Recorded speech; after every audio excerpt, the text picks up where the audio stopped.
Hello everyone, good morning. কেমন আছো? আশা করি খুব ভালো আছো, সুস্থ আছো। আর আমিও খুব ভালো আছি, আমরাও খুব ভালো আছি। এটিসি নতুন একটা ব্লগে তোমাদের অনেক অনেক স্বাগত, অনেক ভালোবাসা। তো চলো আজকে এখন থেকে ব্লগটা স্টার্ট করছি। এখন বাজে সকাল 7:30। আজকে দেখছো কত সকাল সকাল আমি উঠে পড়েছি, কত ভালো আমি বউ হয়ে গেছি। আজকে সকাল সকাল উঠে পড়েছি, ঘুম ভেঙে গেছে অনেক সকালেই। তো তাই ভাবলাম আর বিছানায় শুয়ে থাকবো না, উঠে পড়ি। তো উঠে পড়েছি। তো যাই হোক, আমি এখন জাস্ট ব্রাশ করে উঠলাম। এবার আমি চা খাবো, বাবা ওদিকে পড়তে বসেছে। তো চলো।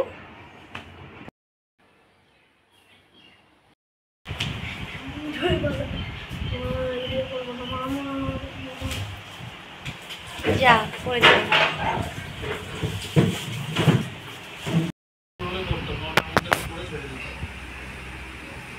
এই তুই এখানে কি করছিস? বাবা আরাম করে আবার ঘুমাচ্ছে, আরাম করে ঘুমাচ্ছে, দেখো কেমন।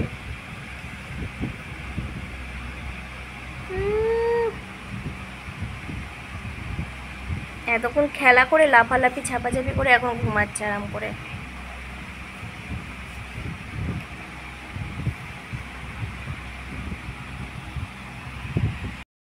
এইমাত্র স্নান করে উঠলাম, তারপর গুরুকে সেবা দিলাম। এবার রান্না করব, রান্নার দিকে যাব। তো ওদিকে মায়ের ভাত রান্না হয়ে গেছে, সকালবেলায় মা ভাত করেছে আর উদয় মাছটা করেছে। আমি গিয়ে চিকেনটা করব। তো চলো ভিডিওটা দেখতে থাকো।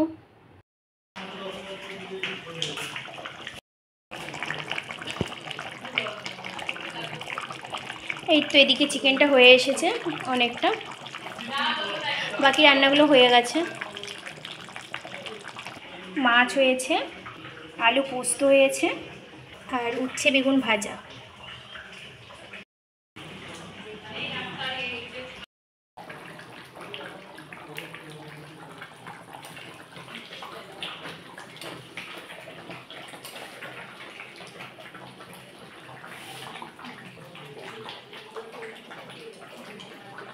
আবার কি পুড়ছে, গায়ে ছিটকাচ্ছে।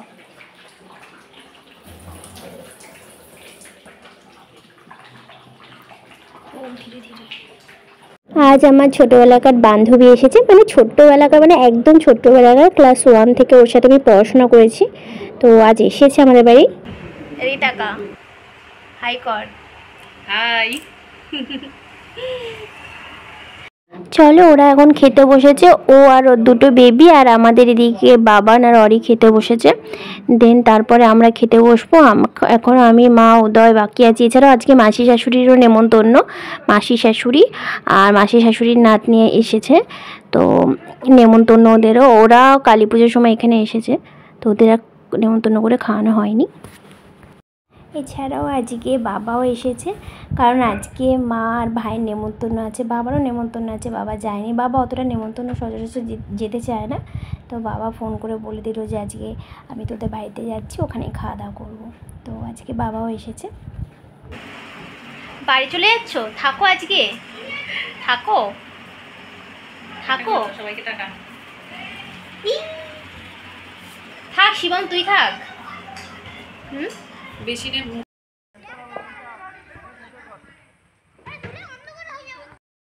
ওরা চলে গেল, আবার দেখা হবে কিছুদিন পরেই।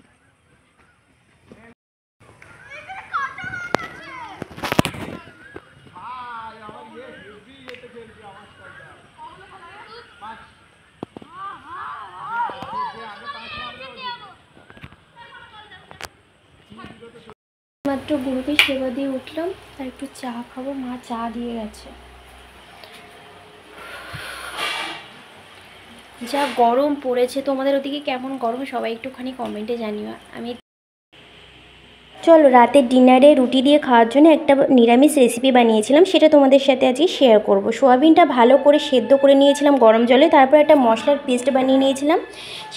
সেখানে দিয়েছিলাম পোস্ত, কাজু বাদাম, কিশমিশ, আদা আর লঙ্কা দিয়ে একটা মশলার পেস্ট বানিয়ে নিয়েছিলাম। তারপর সোয়াবিনগুলো ভালো করে চিপে নিয়েছিলাম যাতে এক ফোঁটাও জল না থাকে। দিয়েছিলাম টক দই আর একটু লঙ্কার গুঁড়ো, একটু কর্নফ্লাওয়ার, সামান্য একটু নুন, আর একটু দিয়েছিলাম গোলমরিচের গুঁড়ো। তো সব দিয়ে ভালো করে মাখিয়ে রেখে দিয়েছিলাম 5 মিনিট মতো। তারপর তেলের মধ্যে ভালো করে এগুলো ভেজে নিলাম। দেখো ভাজা হয়ে গেছে। এবার সেই তেলের মধ্যেই আমি একটুখানি তেজপাতা আর গোটা গরম মশলা দিয়ে দিলাম। রান্না করতে করতে পুরো ঘামিয়ে গেছি, তাও পাখা চলছে, তাও ঘামিয়ে গেছি, আর পাচ্ছি না গরমে। দেখো আমার কাজু বাদাম পোস্ত আর আদা লঙ্কার পেস্ট রেডি হয়ে গেছে। এবার সেই আলুটা ভালো করে আলু ভেজে সেই পেস্টটা দিয়ে দিলাম, ভালো করে কষিয়ে নিলাম। এবার সব ভাজা মশলাগুলো দিয়ে দিলাম একে একে, আর একটু টমেটোও দিয়েছিলাম এর মধ্যে। এবার জল দিয়ে সামান্য একটু জল দিয়ে দিয়ে কষাতে থাকলাম আমি। ওই লাল একটা কোটো আছে দেখ, ওর মধ্যে। চলো আমার কষানো হয়ে গেছে, তেল ছেড়ে দিয়েছি। এবার মশলা ধোয়া জলটা ওর মধ্যে দিয়ে দিলাম।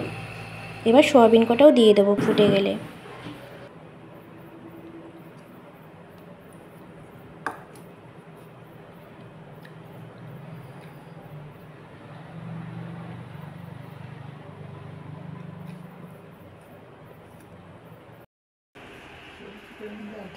খেলা করছে ওটা,